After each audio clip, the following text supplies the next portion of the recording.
Hey guys, welcome back to the Boom Tube. I'm your host, Patrick Feliciano, the Pat Man, and today I'm going to talk about Batman v Superman. Today I'm going to give a spoiler review. This is a spoiler warning. Things I like when you start with the movie, it starts off with the death of his parents.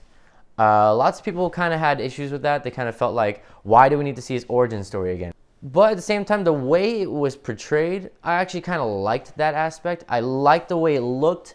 The other thing was the scene from Man of Steel from Bruce Wayne's perspective was really cool. You see him like driving in Metropolis, seeing all the destruction happening between Superman and Zod, seeing everything happening around him and how it affected him, and seeing it on the ground level was a very interesting point of view, and it was really cool.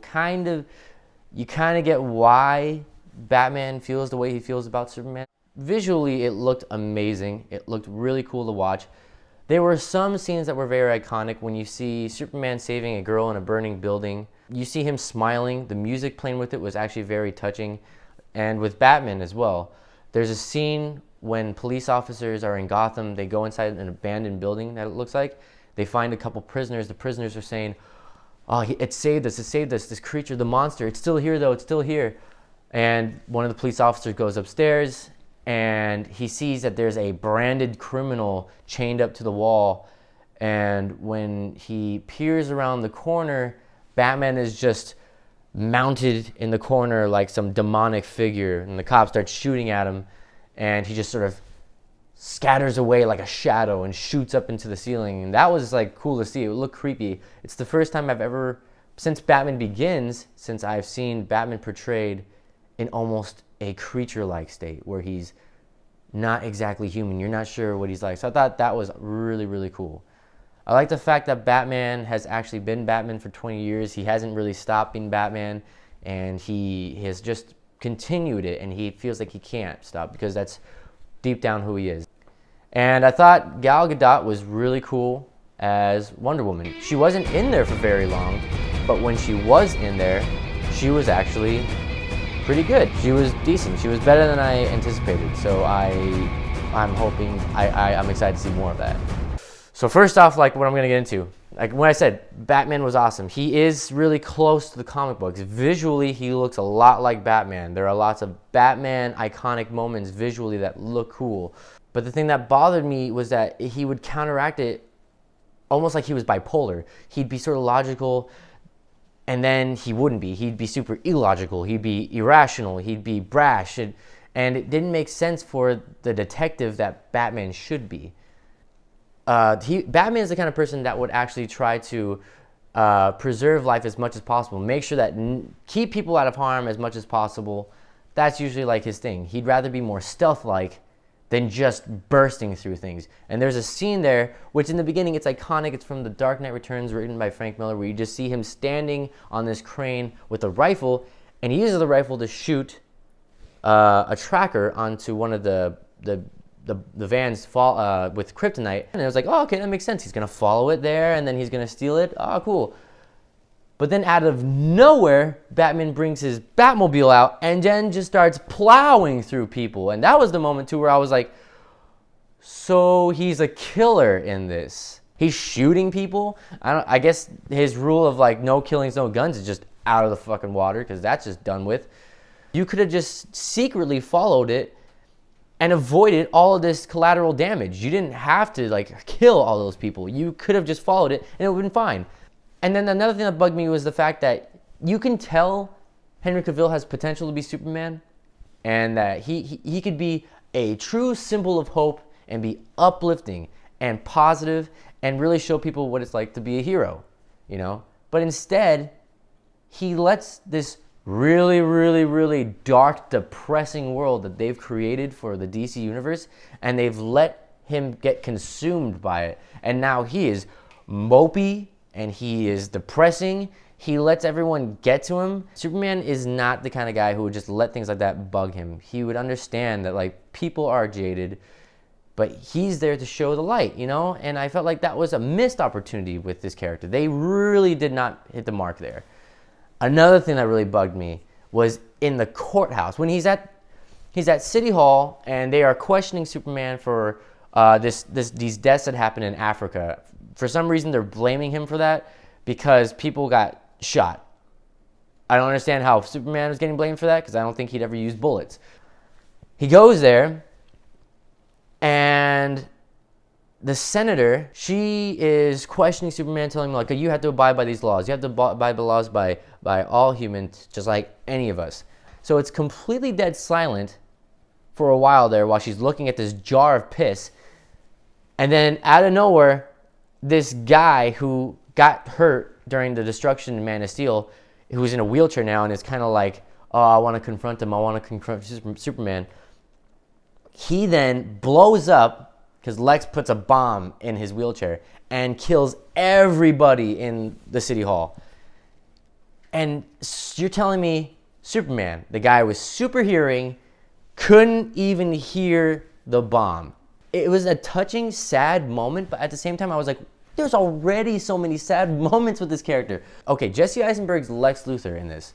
He is apparently the one pulling the strings. When I saw it the second time, I gotta give it credit. I was like, you know what, he actually was, because now I know what I was getting myself into. And I kind of caught things a little more, especially when it came to Lex's character. Like, okay, yeah, he's pulling the strings, but you still don't fully know why. And that was really bad editing, okay? Like, they apparently pulled out a lot of scenes in this movie, and they have this new deleted scene. If you haven't seen it, you should go check it out online. They have a deleted scene with Lex Luthor. It probably would have made sense for Lex's character, though. You would have been like, okay, so something's happening with Lex where his mind is being manipulated, when that's why he's acting so crazy. He was literally playing the Joker. I heard a lot of people say, oh, he would be a really good Joker. You're not supposed to think that about Lex Luthor. He's Lex Luthor. You're not supposed to think, oh, he'd play a good Joker. The next thing that was really weird, and I feel like this is when the movie took a very strange turn for me. That was when the dream sequence happened. And that was so random, and it was weirdly put into the movie, just right smack dab in the middle. And I see what DC's trying to do. What it's showing is a possible future that happens where what it looks like is that Darkseid is coming down to Earth and turning Earth into Apocalypse, his home world. Okay, in this dream sequence, Superman is apparently what it seems like he's by Darkseid's side, and he has these followers with him, and Batman now has like these rogue agents, these rogue people trying to find kryptonite to go against Superman. And then Superman kidnaps them, and then he's like laser beams down like his Batman's henchmen, and then he looks at Batman and is like, she was my world and you took her from me, and then just rips Batman's heart out. They don't show it, but it implies it.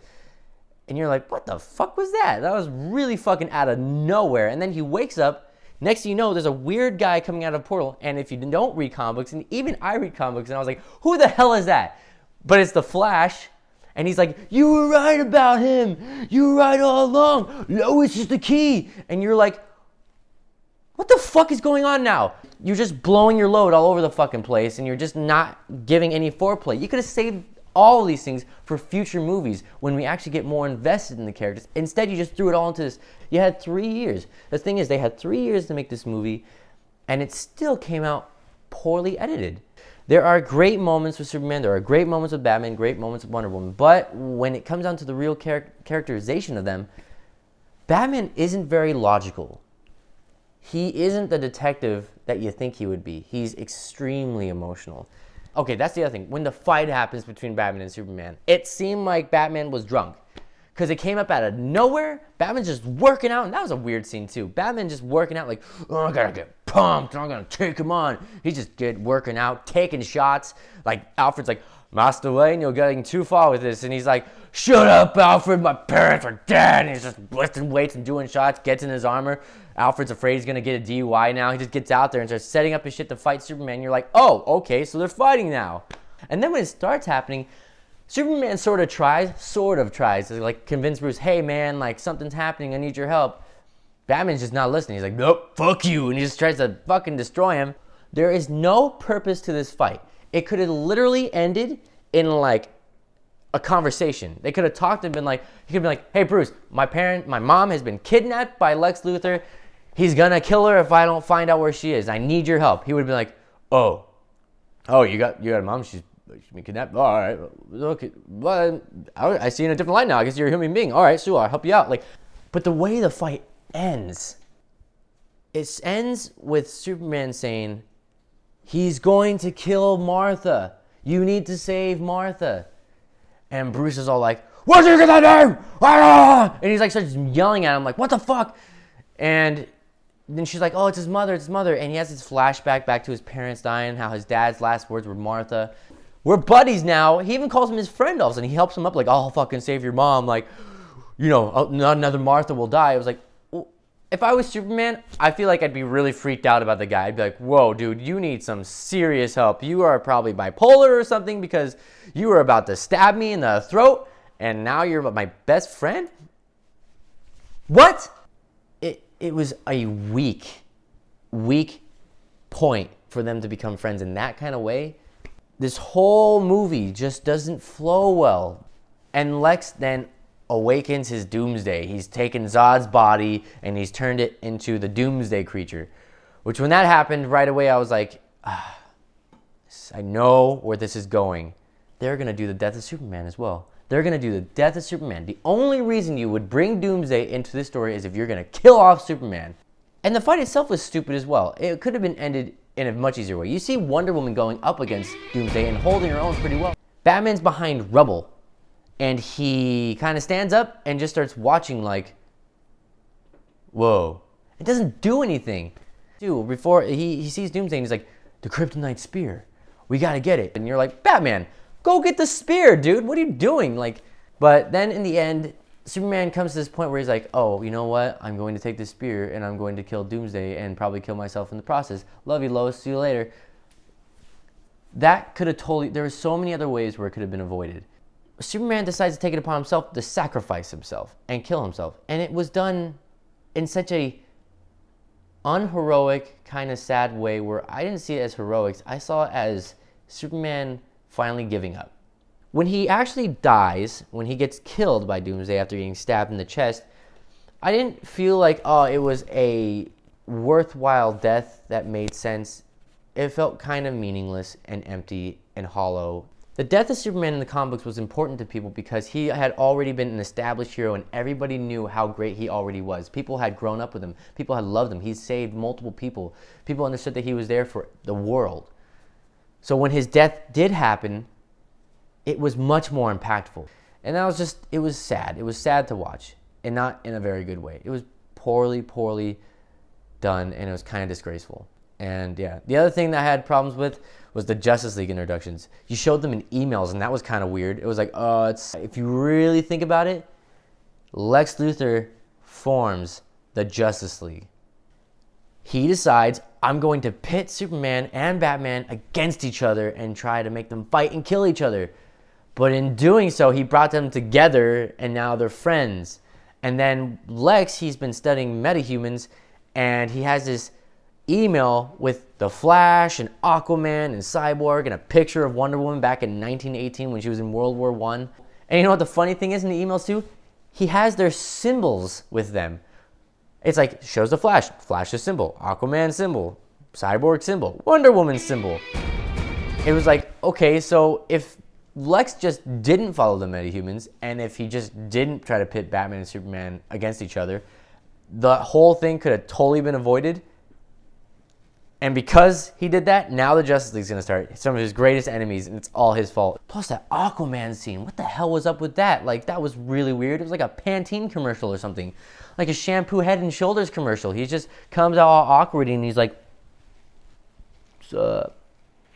Lots of people I've been talking to say, like, I think you put too much thought into this movie and to other superhero movies like this because you should just look at it and be like, don't think about the story or the way it sounds or the way it looks. You should just, or like, you know, the actors themselves. It looks great, right? Shouldn't that be enough?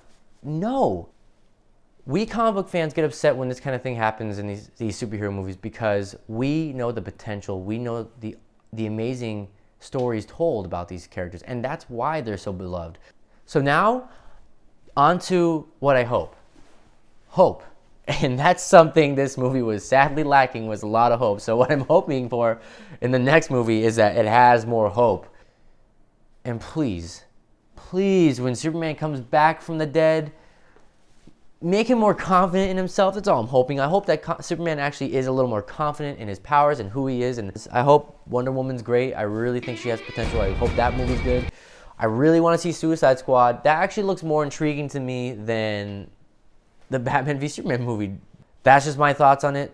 What I felt. I know I've been rambling on for a while, so I was just getting talking pretty much. So I hope you guys enjoyed this. Let me know what your thoughts were about the movie. Comment below, like, share, do whatever you want with this movie, and hopefully you guys enjoyed this. So yeah, Batman v Superman.